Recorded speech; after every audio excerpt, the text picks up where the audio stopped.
Himpunan ini bukan ilmu baru, sebetulnya ya teman-teman sudah pelajari di SMA dulu.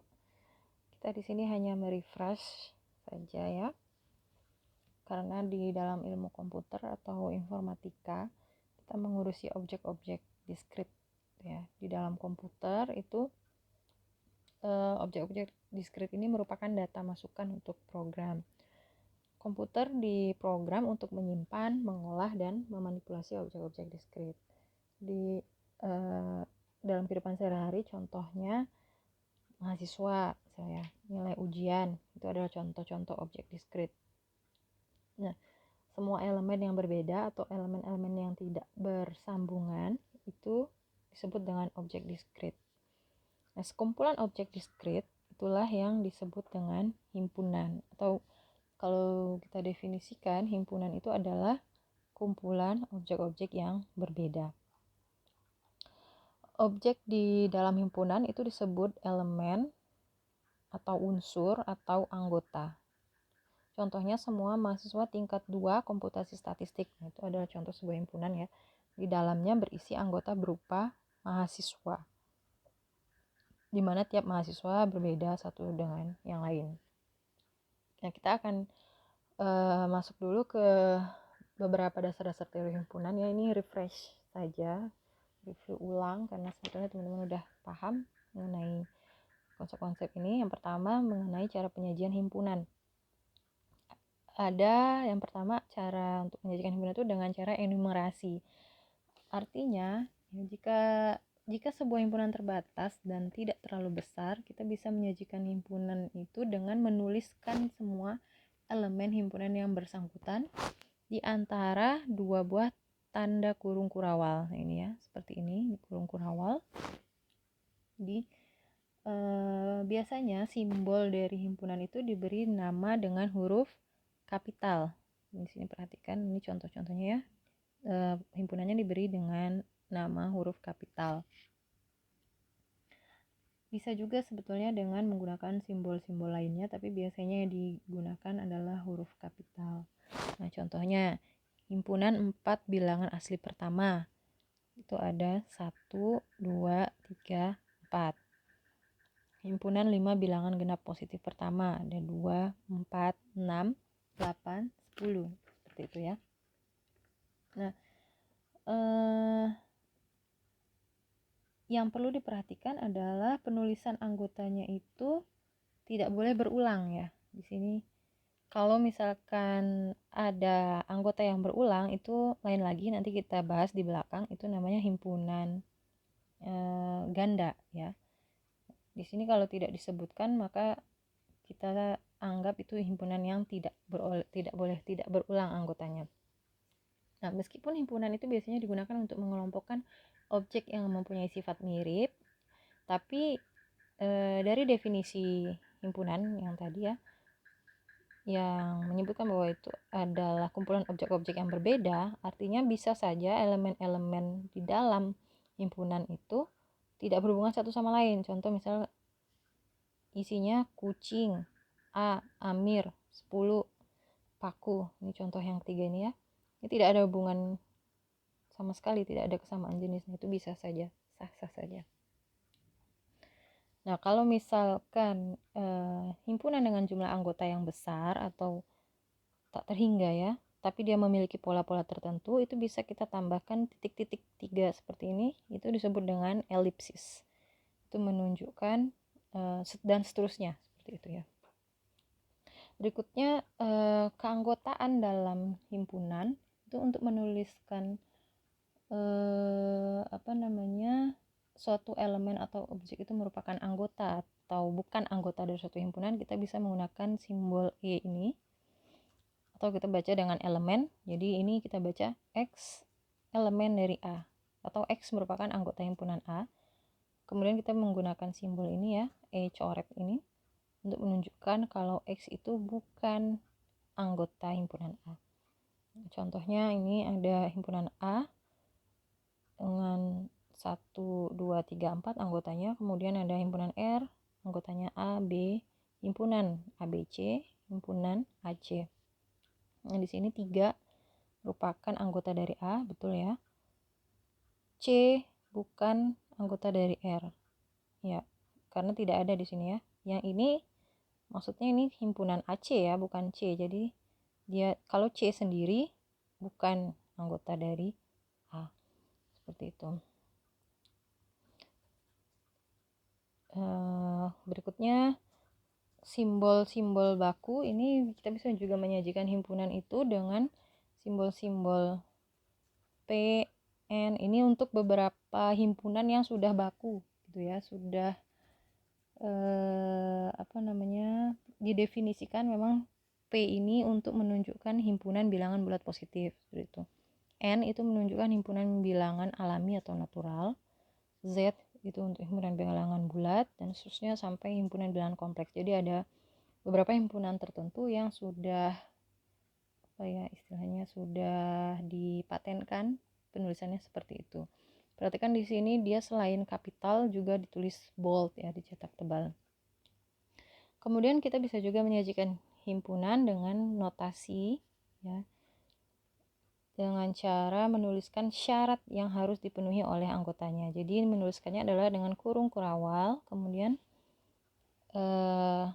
notasi ya, misalkan X yang kita gunakan X, kemudian kita beri tanda garis seperti itu ya, dibaca di mana atau sedemikian sehingga kemudian syarat yang harus dipenuhi oleh X seperti itu. Contohnya misalnya A adalah himpunan X di mana X bilangan bulat positif lebih kecil dari 5. Berarti syaratnya X itu harus kurang dari 5 atau ekivalen dengan ini ya, 1, 2, 3, 4. Itu juga bisa menyajikan himpunan dengan cara seperti itu.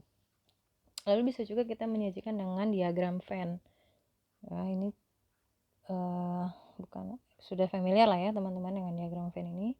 Misalkan ada A 1, 2, 3, 5, B 2, 5, 6, 8, itu artinya 2 dan 5 beririsan ya, A dan B, maka kita taruh di sini yang beririsan. Kemudian ini yang A saja, ini yang B saja. Ini yang di luar dari A dan B, ini semestanya. Berikutnya kardinalitas ya. Konsep kardinalitas itu artinya elemen ya, elemen yang berbeda yang ada di jumlah elemen yang berbeda di sebuah himpunan, katakan misalkan A seperti itu ya. Jumlah elemen di dalam suatu himpunan A disebut kardinal dari himpunan A. Contoh misalkan ini ya, T.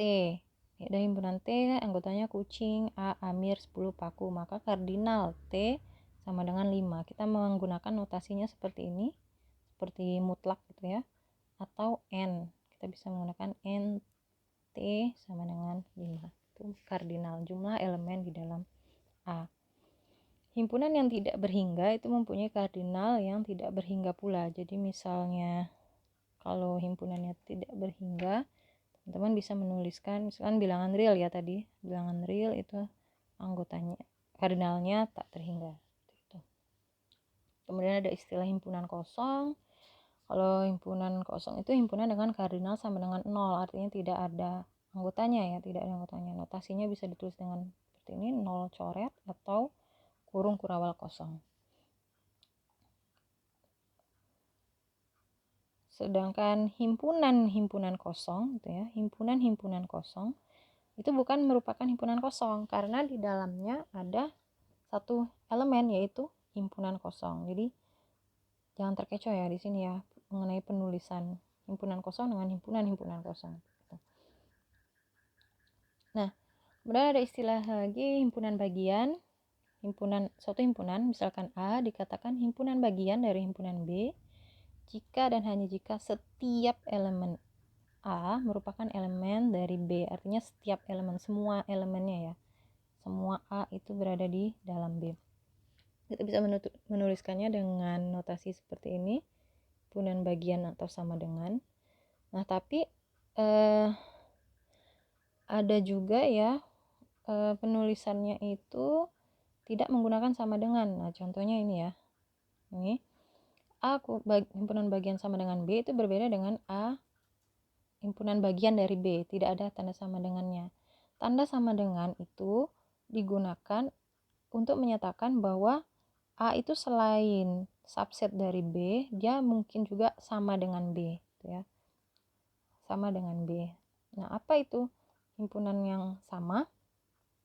Himpunan yang sama itu adalah jika setiap elemen A merupakan elemen B, dan sebaliknya setiap elemen B merupakan elemen A. Jadi isinya sama ya. Jadi kalau kita definisikan A sama dengan B itu jika dan hanya jika A itu merupakan himpunan bagian dari sama dengan B dan B himpunan bagian atau sama dengan A. Jadi kita harus periksa 2 kali di sini ya. Nah, contoh ini A3585. Ini ada yang berulang ya. 5-nya 2 kali. Jadi sebetulnya isinya itu sama saja 3, 5 dan 8. Sedangkan B itu isinya 5, 3, 8. Maka di sini A sama dengan B. Nah, sedangkan untuk contoh yang ketiga, A anggotanya 3, 5, 8, 5 dan B 3 dan 8. B itu tidak memiliki 5, maka A tidak sama dengan B.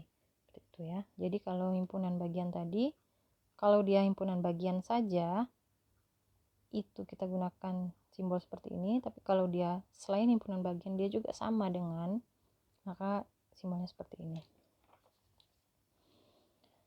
Kemudian ada juga istilah himpunan yang ekivalen. Kalau tadi himpunan yang sama, sekarang himpunan ekivalennya itu kardinal dari kedua himpunan itu sama.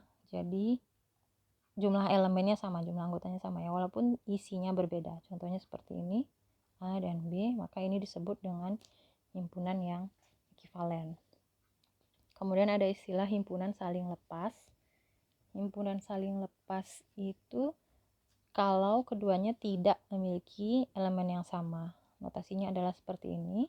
Ini adalah himpunan saling lepas. Kalau kita gambarkan diagram Venn, bentuknya seperti ini ya. Tidak ada irisan. Lalu ada terminologi himpunan kuasa.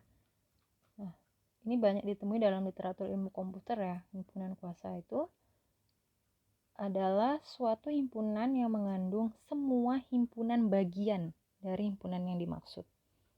Nah, himpunan bagian tadi, kalau kita kembali lagi ke himpunan bagian ya, yang dimaksud dengan himpunan bagian itu adalah tadi himpunan dari A itu sendiri. Misalkan himpunan A ya, himpunan A. Contohnya ini deh, misalkan 1, 2, dan 3. Himpunan bagian dari A itu adalah A itu sendiri, kemudian himpunan kosong, baru kemudian kombinasi dari elemen-elemen yang ada di dalam A. Seperti itu. Contoh ya. Sebentar. Nah, contohnya ini ya, tadi yang A1, 2, 3 itu maka semua himpunan bagiannya adalah contohnya A sama dengan 1, 2 deh, 1, 2. Maka himpunan bagiannya kan ada himpunan kosong, bisa juga himpunan 1, himpunan 2, ini yang bisa kita buat ya, 1,2. Kemudian udah ya, sudah sampai sini. Ini adalah himpunan bagian yang mungkin dari A.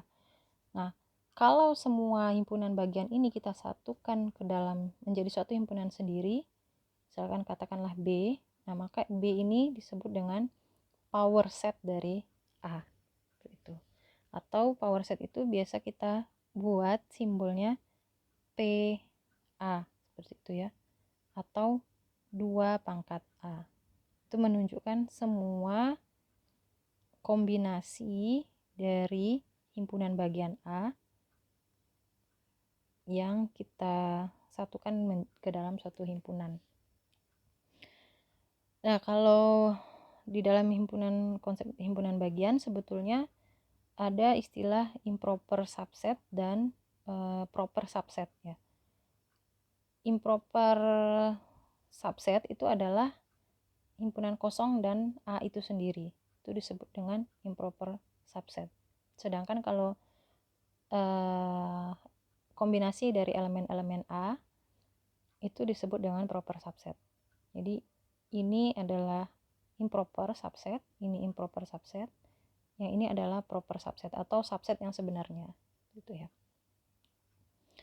Baik, kita lanjutkan ke power set tadi.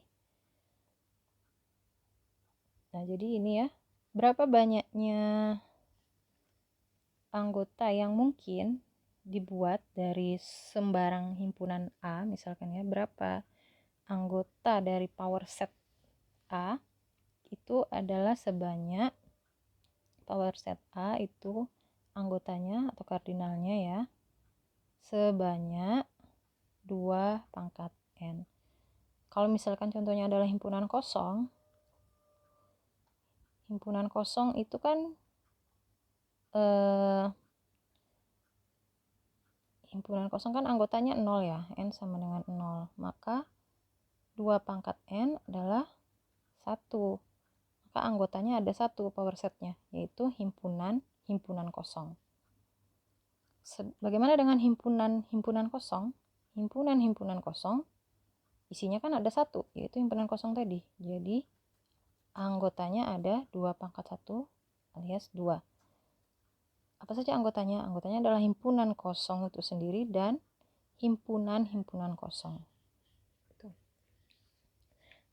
Nanti kalau masih bingung, teman-teman bisa dicoba waktu latihan ya. Sekarang kita masuk dulu ke operasi-operasi pada himpunan. Jadi ada istilahnya yang pertama irisan, terminologi yang pertama irisan atau intersection. Jadi definisi A dia beririsan dengan B itu kalau X di mana X dia juga elemen dari A dan juga dia elemen dari B. Ya. Kalau digambarkan dalam diagram Venn bentuknya adalah seperti ini yang berada di sini.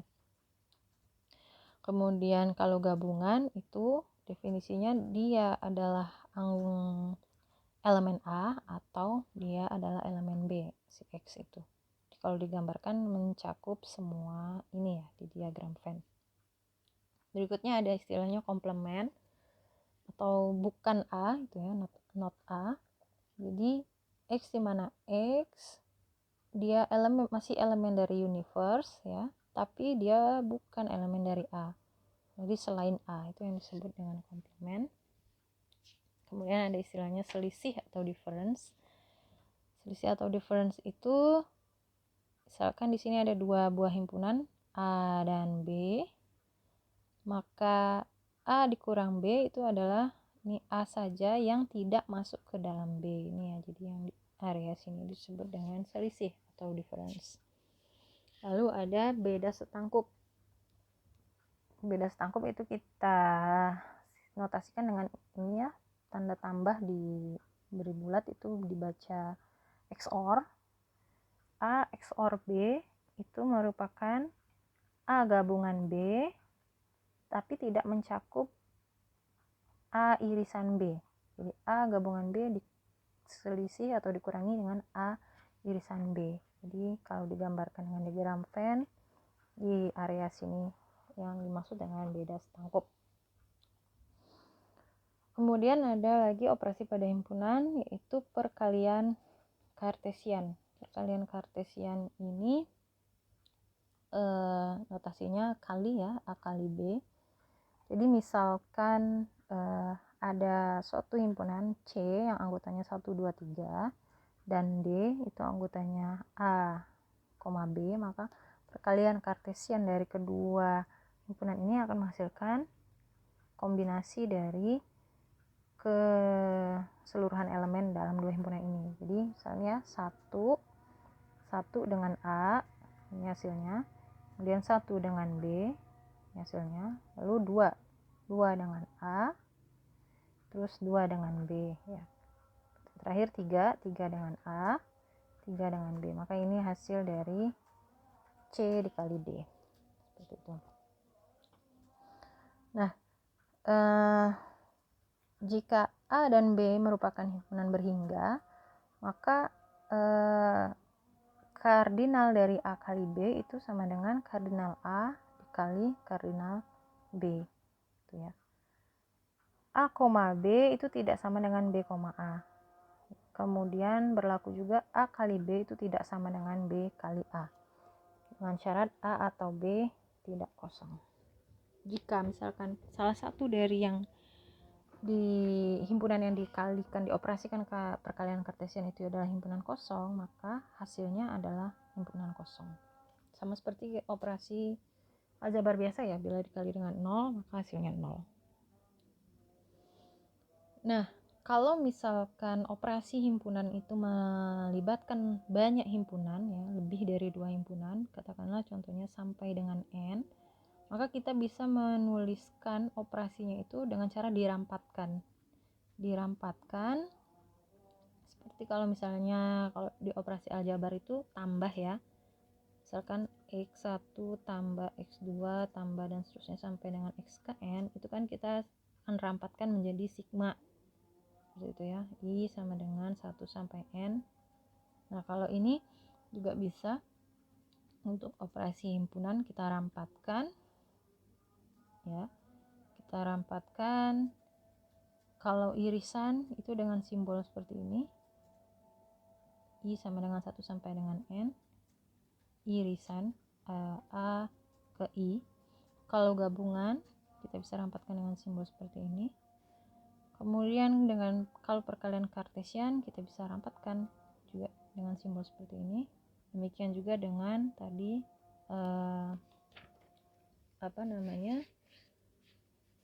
beda setangkup ya, XOR itu juga bisa kita rampatkan. Nah, ini ada contoh. Misalkan A irisan B1 gabungan B2 gabungan dan seterusnya sampai dengan BKN. Nah, yang ini bisa kita rampatkan yang ini. Jadi menjadi A irisan gabungan dari I sama dengan 1 sampai N dari himpunan BI. Seperti itu ya. Ini menjadi seperti ini. Baik, mudah-mudahan sampai sini teman-teman masih bisa ngikutin ya. Ini hanya flashback saja sebetulnya ya. Kita masuk berikutnya ke hukum-hukum aljabar pada himpunan, atau disebut juga dengan sifat-sifat atau propertis himpunan, atau hukum aljabar himpunan ya, sama saja istilahnya, ada beberapa istilah. Jadi di sini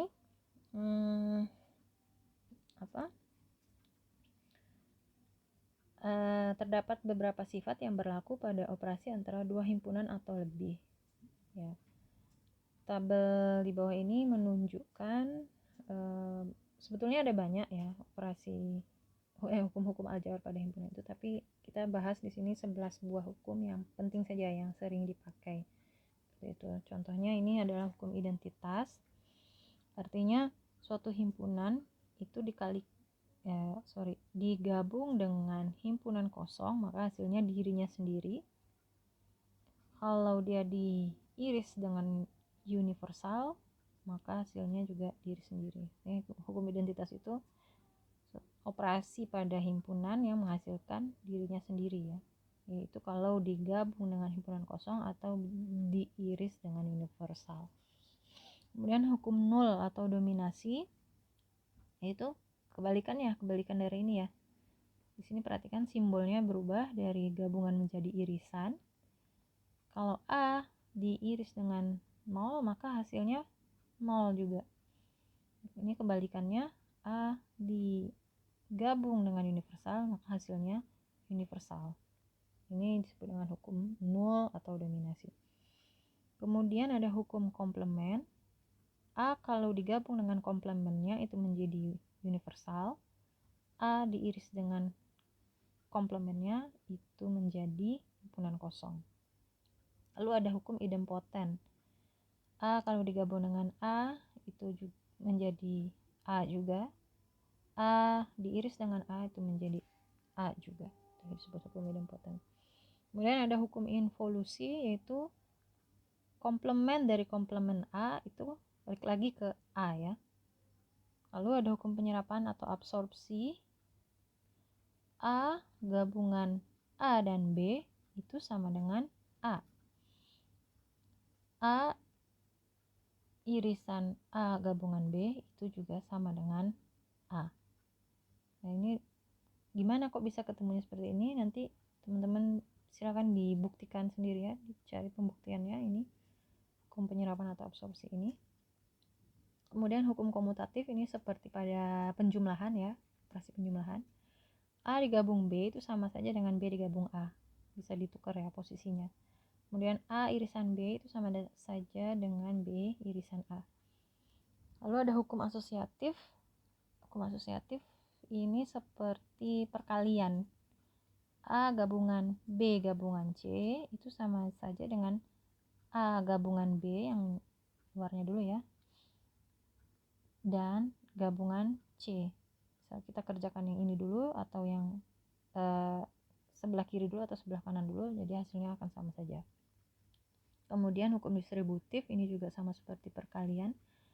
A gabungan B dan C itu akan sama dengan A gabungan B dan A gabungan C. Gitu ya. Demikian juga dengan irisan. A irisan B gabungan C itu sama dengan A irisan B, kemudian digabung dengan A irisan C. Kemudian ada hukum De Morgan. Itu artinya komplement dari A irisan B ya, itu sama dengan komplement A gabungan komplement B. Jadi yang dikomplement bukan hanya himpunannya tapi juga ininya ya, operasinya ini. Kemudian komplement dari A gabungan B itu menjadi komplement A irisan komplement B. Ininya berubah ya, perhatikan. Kemudian ada hukum 01 atau disebut juga hukum komplement 2 ini biasanya ya. Itu komplement dari himpunan kosong adalah universal. Komplement dari universal adalah himpunan kosong. Nah, ini ada 11 ini ya, 11 hukum-hukum aljabar yang penting untuk teman-teman hafalkan. Kemudian ada prinsip dualitas dalam operasi aljabar ya, yaitu artinya dua konsep yang berbeda itu dapat saling dipertukarkan namun tetap memberikan jawaban yang benar. Jadi saya langsung contohkan saja ya, misalnya di sini ada sebuah preposisi himpunan A irisan B gabungan A irisan B komplement sama dengan A. Nah, dual atau kebalikan dari pernyataan ini adalah A, ini nama-nama himpunannya tetap ya, kalau teman-teman perhatikan, termasuk yang komplement pun tetap. Yang berubah adalah ini operasinya ya, irisan ini jadi gabungan, gabungan jadi irisan, kebalikannya. Nah, ini disebut dengan dualitas. Artinya pernyataan ini dengan pernyataan ini itu nilai kebenarannya sama. Nah, ini kalau kita kembali lagi ke definisinya tadi, misalkan S adalah suatu kesamaan atau identiti yang melibatkan himpunan dan operasi-operasi gabungan, irisan, dan komplement. Nah, S bintang itu kita sebut dengan dual dari persamaan S apabila gabungannya itu diganti jadi irisan, irisan diganti jadi gabungan, himpunan 0 jadi universal, universal diganti dengan himpunan kosong.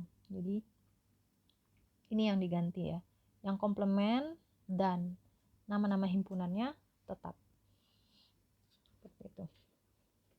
Nah, tadi kalau kita lihat yang hukum-hukum aljabar himpunan tadi, hukum identitas itu A gabungan himpunan kosong sama dengan A.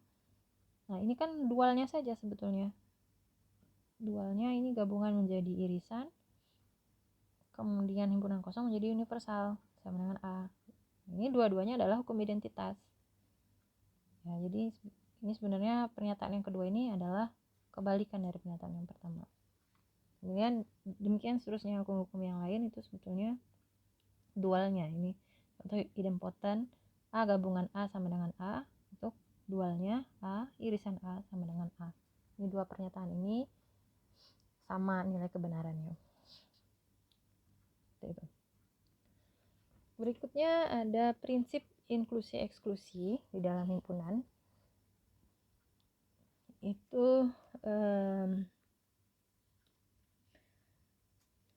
misalkan ada dua buah himpunan A dan B ya. Penggabungan dua buah himpunan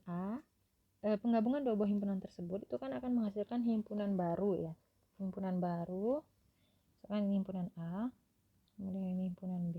Ini jadinya kalau digabung ini adalah sebuah himpunan baru yang menghasilkan elemen-elemen yang berasal dari himpunan A maupun dari himpunan B.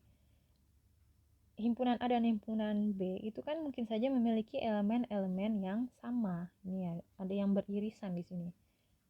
Nah, banyaknya elemen-elemen yang sama antara A dan B itu kan kita simbolkan ya kardinalnya sebanyak. Jadi berapa banyak ini yang beririsan adalah sebanyak ini kardinal A irisan B. Nah, kalau misalnya kita mau mencari berapa sebetulnya jumlah anggota gabungan A dan B ini, ya kan? Itu jumlah elemen yang sama tadi itu kan dihitung 2 kali ya, kehitung 2 kali. Nah, supaya dia tidak terhitung 2 kali, jumlah elemen hasil penggabungan A gabungan B itu kardinal A ditambah kardinal B, tapi kita kurangi dengan A irisan B. Kenapa? Supaya dia tidak terhitung 2 kali. Nah, prinsip inilah yang disebut dengan prinsip inklusi eksklusi gitu ya. Jadi kalau misalkan ada A dan B, dua himpunan yang saling lepas, itu kita gabungkan, ada dua himpunan yang kita gabungkan ya, maka A gabungan B itu sama dengan kardinal A gabungan B sama dengan kardinal A ditambah kardinal B dikurang kardinal A irisan B. Kalau seandainya kedua himpunan itu saling lepas, tadi kalau teman-teman ingat kembali definisi saling lepas tadi, tidak ada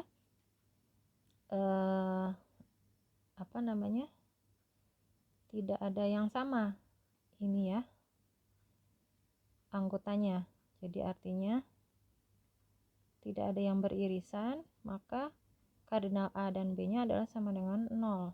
Maka untuk dua himpunan yang saling lepas, kardinal gabungannya sama dengan kardinal A tambah kardinal B, karena tidak ada yang beririsan.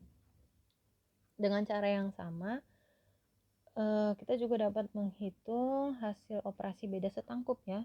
A XOR B itu sama dengan berapa kardinalnya, itu sama dengan kardinal A tambah kardinal B dikurang 2 kali kardinal A irisan B.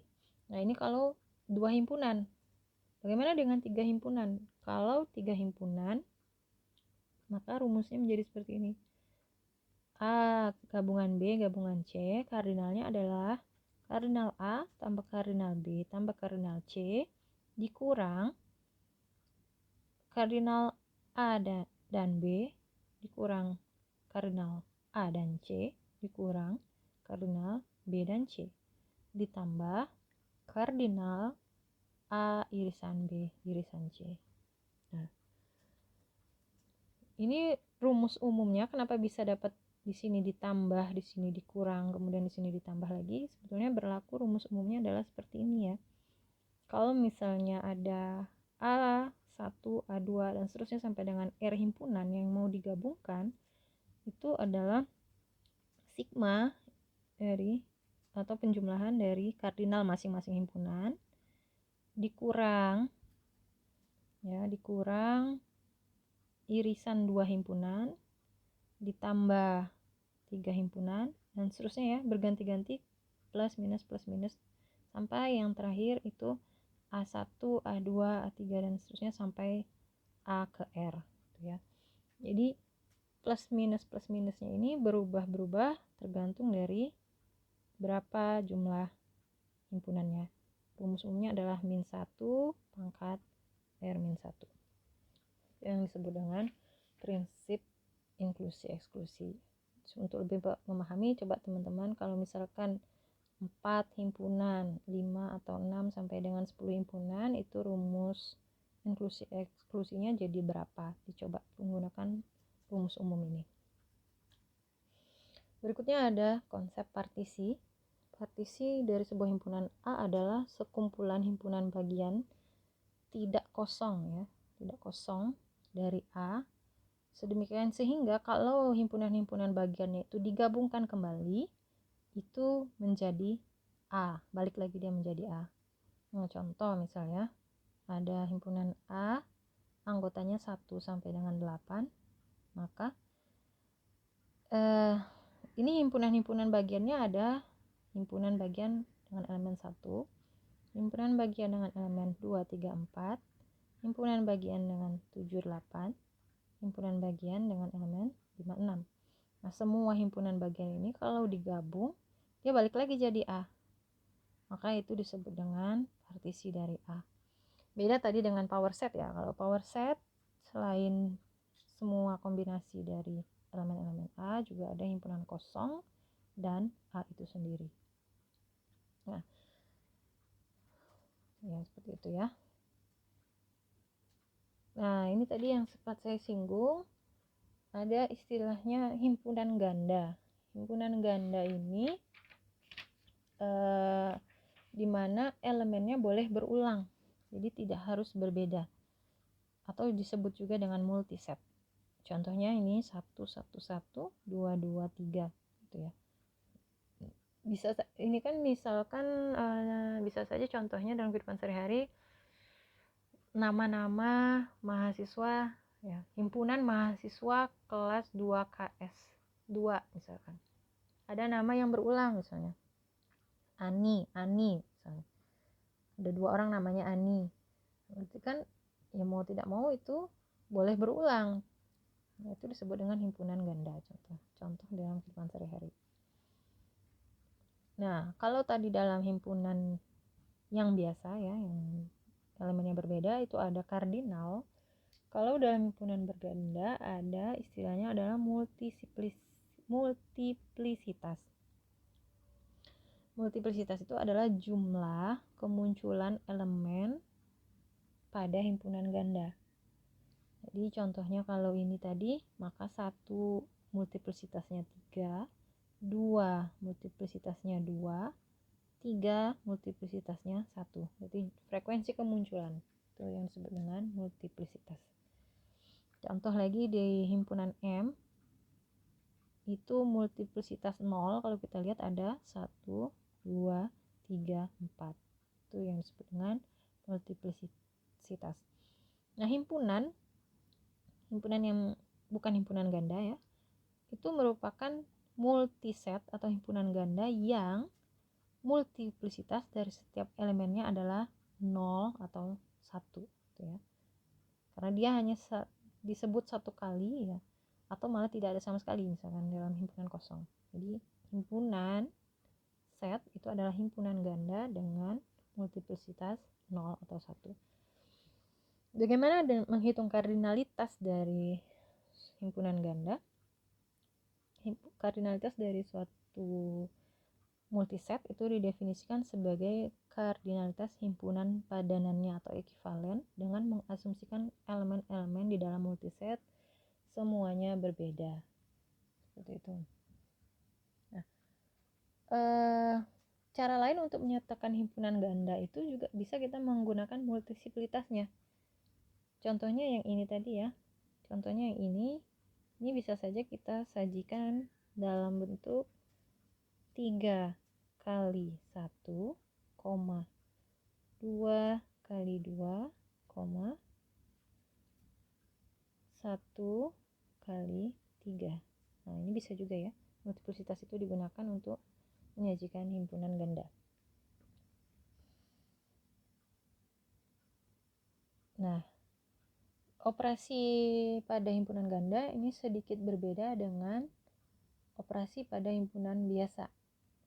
Untuk himpunan ganda, definisi operasi himpunannya adalah seperti berikut. Kalau misalkan P gabungan Q, nah, jadi gabungannya itu adalah, saya langsung contohkan saja ya. Misalkan ini ada himpunan P, anggotanya adalah A, C, D, dan himpunan Q dengan anggota A, B, C. Nah, kalau P gabungan Q itu kita ambil misalnya yang A ya, pertama A. Di sini kan multiplisitasnya 3. Di sini multiplisitasnya 2. Maka A di P dengan A di Q kalau digabung adalah kita ambil multiplisitas maksimum yaitu 3. Maka hasilnya di sini 3. Jadi jangan teman-teman tulis 5 ya A-nya ya. Tapi 3. Ambil multiplisitas maksimum. Kemudian B. Perhatikan B di sini hanya ada 1, di sini 0. Maka multiplisitas maksimumnya adalah 1. Maka B di sini ditulis 1 kali. Demikian dengan C. C di sini multiplisitasnya 2, di sini 1. Maka multiplisitas maksimumnya 2. Gabungannya jadi 2. Demikian dengan D. Di sini multiplisitasnya 2, di sini 0. Maka di sini kita tulis 2. Jadi P gabungan Q hasilnya adalah sebagai berikut. Bagaimana dengan irisan? Kebalikannya, kalau irisan kita ambil multiplisitas minimum. Masih dengan contoh yang sama tadi ya. Kalau A, justru irisannya kita ambil minimumnya 2 di sini ya. Kemudian B multiplisitas minimumnya 0. Maka tidak usah ditulis. C multiplisitas minimumnya 1. Maka kita tulis 1. D multiplisitas minimumnya 0. Di sini kan D 0 ya. Maka D tidak usah dituliskan. Nah, ini adalah hasil dari P irisan Q untuk himpunan ganda. Berikutnya selisih. Untuk selisih itu multiplisitas elemennya kita kurangi. Contoh ya, ini di sini multiplisitas A 3, di sini multiplisitas A 2, maka 3 kurang 2 adalah 1. Ini hasilnya. B di sini 2, di sini 3. Nah, kalau selisihnya 0 atau negatif, itu kita anggap 0 multiplisitasnya. Jadi B tidak ada di sini, tidak ada hasilnya. Demikian juga dengan C di sini 1, di sini 2, jadi hasilnya adalah negatif, maka tidak dituliskan. D di sini 2, di sini juga 2, maka hasilnya 0, tidak dituliskan. E di sini 1, di sini 0, jadi hasilnya 1. F adalah 0 dikurang min 1, hasilnya negatif, maka tidak dituliskan. Ini adalah cara menghitung selisih dari suatu multiset. Nah, yang terakhir untuk operasi pada multiset ada sum. Nah, kalau tadi nggak ada ya, adanya gabungan kalau di himpunan yang biasa, himpunan set. Nah, di sini ada sum, itu kita jumlahkan multiplisitas elemen yang sama. Jadi berbeda, kebalikan dari selisih tadi. Ini A-nya ditambahkan, B-nya juga ditambahkan, C juga ditambahkan, dan D ditambahkan. Nah, demikian konsep-konsep dasar pada himpunan. Berikutnya kita bahas mengenai pembuktian-pembuktian pada himpunan. Jadi tadi kalau teman-teman lihat ada contohnya hukum-hukum tadi ya, hukum-hukum aljabar pada himpunan, itu pernyataan-pernyataan pada hukum tersebut itu bisa kita buktikan. Bagaimana cara membuktikannya? Jadi kita sebut ya suatu kalimat yang menggunakan notasi himpunan, kita sebut dengan proposisi himpunan ya. Proposisi himpunan itu adalah pernyataan atau argumen yang menggunakan notasi himpunan. Contohnya seperti ini ya. A irisan B gabungan C sama dengan A irisan B gabungan A irisan C. Ini adalah proposisi himpunan. Jadi proposisi itu bentuknya dapat berupa kesamaan, sama dengan seperti itu ya, atau implikasi. Nah, implikasi misalnya jika maka gitu ya. jika pernyataan ini benar, maka selalu bahwa A himpunan bagian dari C benar, seperti itu. Dapat bentuknya bisa kesamaan, bisa implikasi. Nah, mengenai implikasi ini sebetulnya sudah dipelajari di logika matematika ya. Kalau teman-teman dapat waktu SMA, ada yang masih dapat logika matematika, ada yang sudah tidak dapat lagi kurikulumnya. Tapi jangan khawatir, mengenai ini akan kita perdalam nanti di pertemuan logika matematika. Nah, beberapa cara untuk membuktikan proposisi himpunan, termasuk tadi hukum-hukum aljabar tadi, prinsip dualitas tadi ya, itu ada dan teorema lain mengenai himpunan, itu bisa kita buktikan. Yang pertama dengan menggunakan diagram Venn. Misal, buktikan bahwa A gabungan A irisan B gabungan C itu sama dengan A irisan B gabungan A irisan C. Nah, jadi caranya buatlah diagram Venn untuk ruas kiri pernyataan, gitu ya. Jadi A irisan B gabungan C. B gabungan C kan adalah ini ya. Nah, kemudian diiris dengan A. Yang kita arsir adalah yang ini. Nah, ini ya. Hasil akhirnya adalah ini. Kemudian kita gambarkan yang ruas kanan. Ruas kanan, pertama kita cari A irisan B. A irisan B adalah ini. Kita gabung dengan A irisan C. A irisan C adalah ini. Maka di sini menghasilkan dua buah diagram Venn yang sama. Maka terbukti bahwa A gabungan B A irisan B gabungan C itu sama dengan A irisan B gabungan A irisan C. Terbukti. Nah, tapi diagram Venn ini sebetulnya ada beberapa kekurangan di sini ya.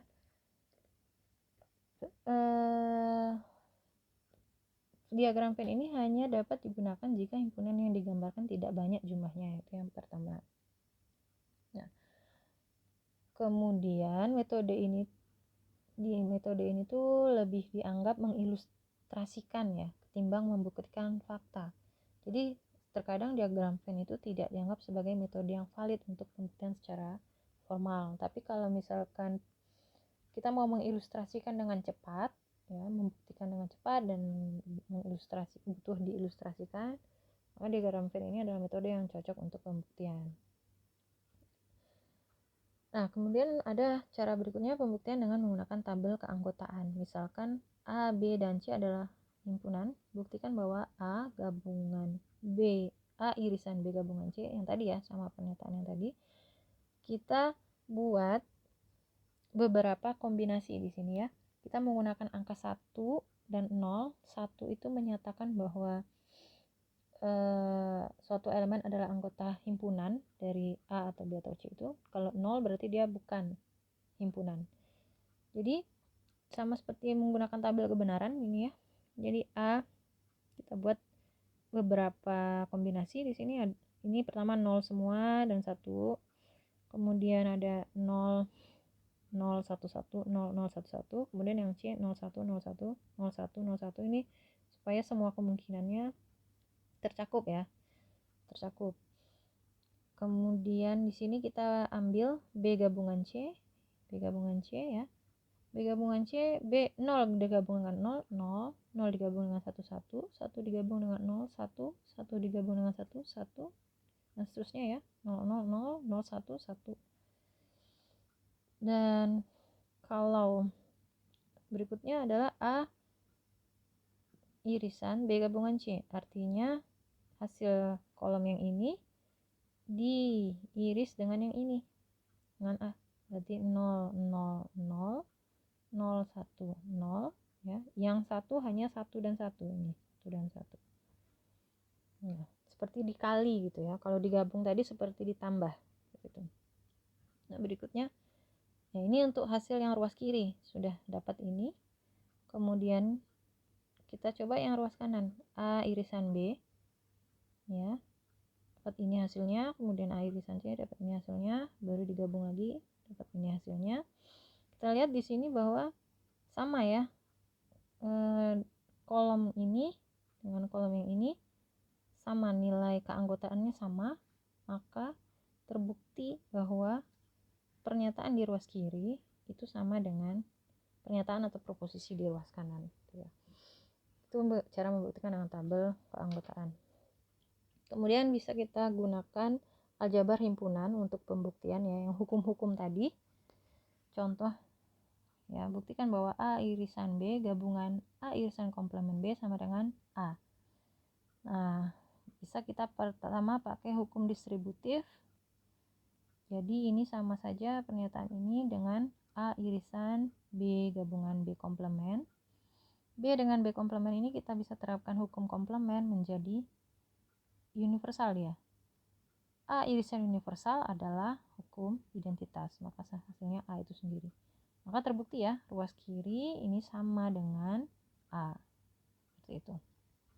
Kemudian contoh lagi, A gabungan B dikurang A sama dengan A gabungan B.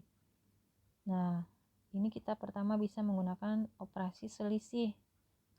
Definisi selisih itu kan, jadi kalau teman-teman lihat, nanti teman-teman lihat kembali di slide sebelumnya, B kurang A itu kan definisinya sama dengan B irisan A komplemen. Nah, ini kita pakai definisi itu.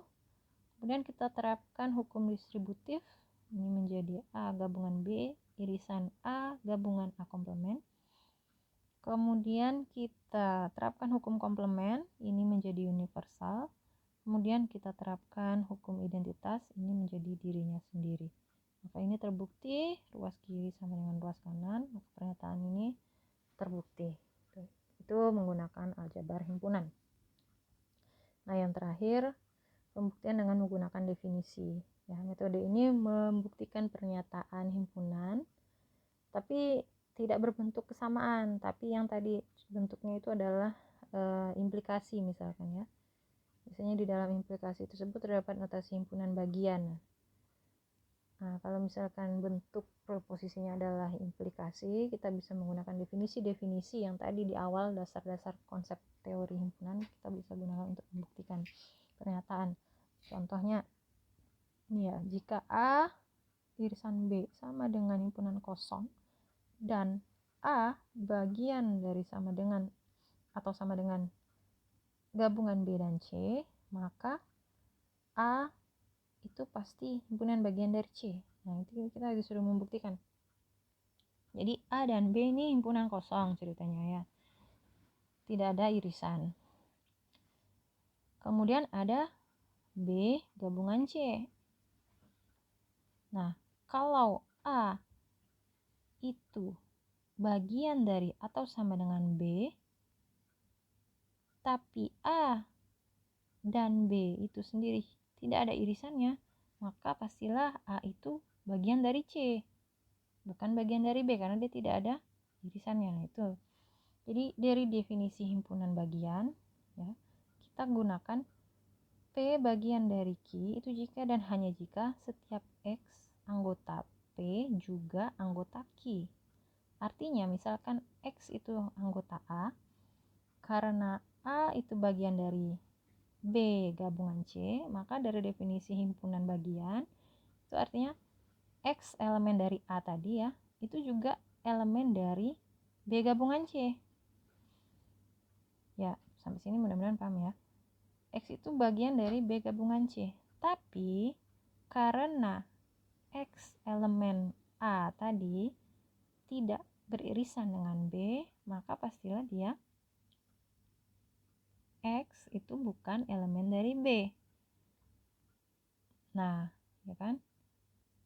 Kalau dia bukan elemen dari B, ya pasti opsinya yang terakhir adalah X itu elemen dari C. Karena kan dia tadi merupakan, karena X tadi kan elemen dari B gabungan C, maka kan berdasarkan definisi itu artinya X itu kalau nggak elemen B, dia